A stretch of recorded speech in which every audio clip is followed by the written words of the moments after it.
ne moom mooy ca conseil économique social environnemental. Les députés sont là bien habillés bien installés gis nga leen itam le ministre de l'emploi, du travail et des institutions avec les relations mi ngi noonu Abass Fall en relation avec les institutions mi nga xam ne moo utu Yankhoba Diémé mi ngi noonu di saafonte ñëw na fi mu miin ndax nag 14e législature bi mi ngi fi woon 15e législature bi mu ñëw nekk itam li nga xam ne moom mooy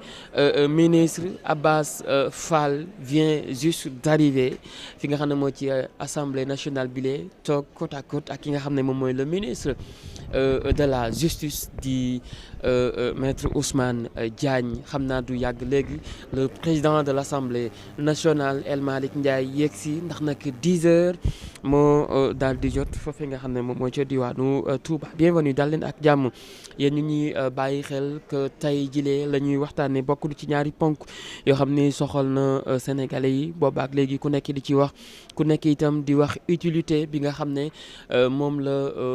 conseil des collectivités territoriales daal dem maître Aïssata Tall Sall ñëw na mi fi nekkoon ministre de la justice ànd ak ki nga xam ne moom mooy Tahirou Sarr les nationalistes voilà ñu ngi noonu maître Aïssata Tall Sall mi ngi noonu di saafonte ak yenn ci ay honorable député yi nga xam ne ñoom la daal di fekk fi nga xam ne moo ci assemblée nationale bile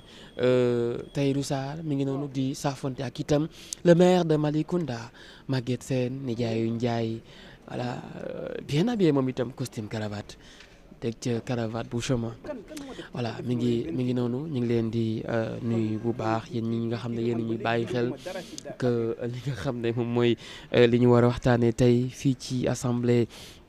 national bi lee bokk na ci ñaari kuréel yoo xam ni dafa nekk ci réew mi ku nekk itam di wax son utilité ñi nga xam ne ñoo nekk au pouvoir bien avant ñu ñëw lañ ca waxoon le président de l'Assemblée nationale 10 heures jot na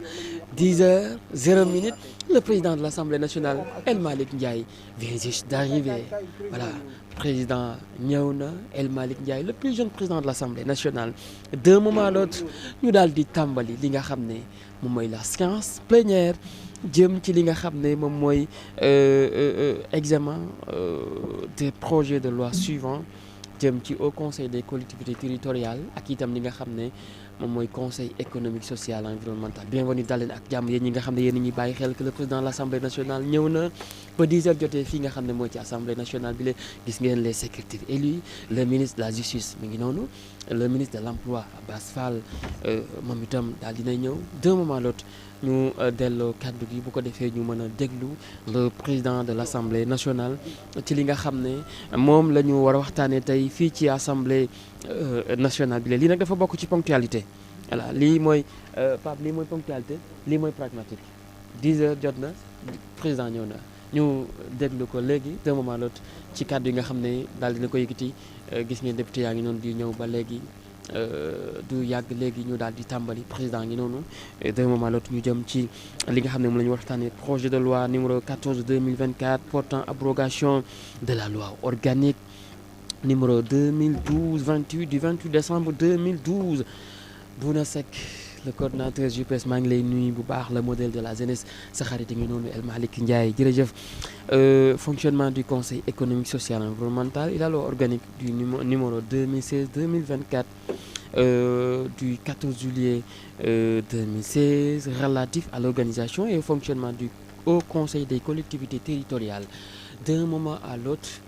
le président de l'Assemblée nationale El Malick Ndiaye mi ñu dénkoon ministre des infrastructures des transports terrestres et aériens la mu fa toog yàggul tey mu ñëw toog fi nga xam ne moom mooy ci fauteuil bi nga xam ne fii la le président Habib Thiam toogoon ñu déglu ko. Asalaamaaleykum wa rahmatullah. Mesdames et messieurs, la séance est ouverte. Mes chers collègues,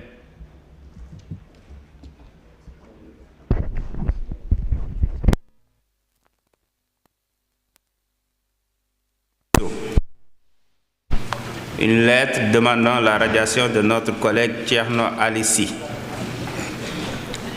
J'ai également reçu les lettres de démission de leur mandat de député de M. Déthié Fall et Thierno Alissi, candidats élus respectivement sur la liste proportionnelle de Samoussa Kadou et sur la liste majoritaire de Pastef les Patriotes du département de Dakar. Acte leur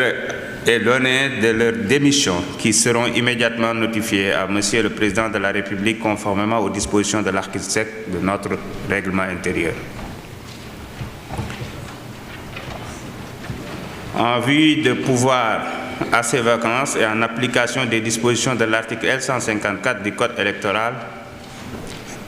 j'invite messieurs Pape Djibril Fall et Mam Oumar Ndoye, candidats non élus, respectivement sur les mêmes listes, à venir occuper leur place dans l'hémicycle. Monsieur les huissiers, veuillez installer monsieur le député.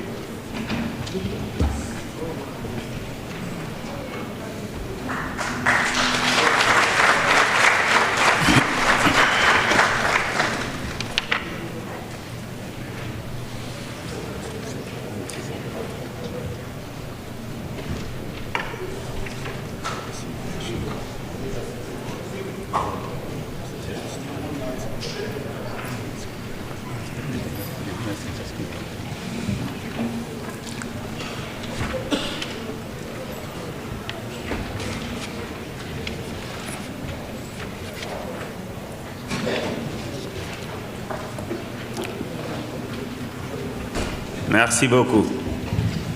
Par ma voix, l'Assemblée nationale vous souhaite la bienvenue. Mes chers collègues, j'ai reçu les affaires suivantes. Projet de loi numéro 12-2024 portant loi de finances pour l'année 2025. Projet de loi numéro 13-2024 portant révision de la Constitution. Projet de loi organique numéro 14-2025 portant abrogation de la loi organique 2012-28 du 28 décembre 2012 portant organisation et fonctionnement du Conseil économique, social et environnemental et la loi organique 2016-24 du 14 juillet 2016 relative à l'organisation et au fonctionnement du Haut Conseil des collectivités territoriales.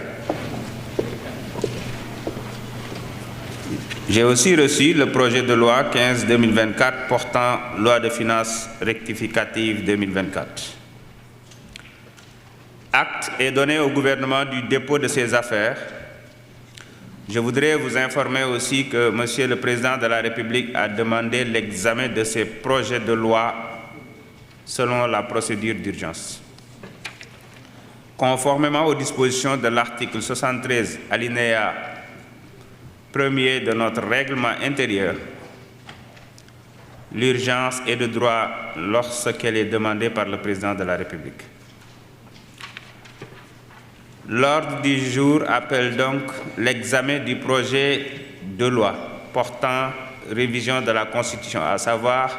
le projet de loi numéro 13-2024. La parole est à M. Madi Danfakha, rapporteur de la Commission des lois, de la décentralisation, du travail et des droits humains.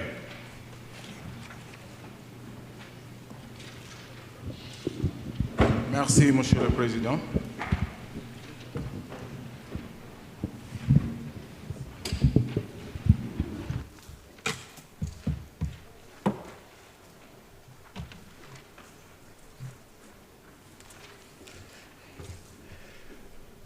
Merci, Monsieur le Président. Monsieur le Président, Messieurs les ministres, chers collègues, la Commission des lois, de la décentralisation, du travail et des droits humains s'est réunie le vendredi 13 décembre sous la présidence de M. Abdoulaye Tall, président de la dite commission, à l'effet d'examiner le projet de loi numéro 13-2024 portant révision de la Constitution. Le gouvernement était représenté par M. Ousmane Diagne, ministre de la Justice, garde des Sceaux, et M. Monsieur Abbas Fall, ministre du Travail, de l'Emploi, des Relations avec les institutions, entouré de leurs principaux collaborateurs. Ouvrant la séance, Monsieur le Président a d'abord, au nom de la Commission, souhaité la bienvenue à Messieurs les ministres ainsi qu'à leurs collaborateurs. Il a ensuite adressé ses félicitations et vœux de succès dans l'accomplissement de leur mission avant de donner parole au garde des Sceaux pour la présentation de l'exposé des motifs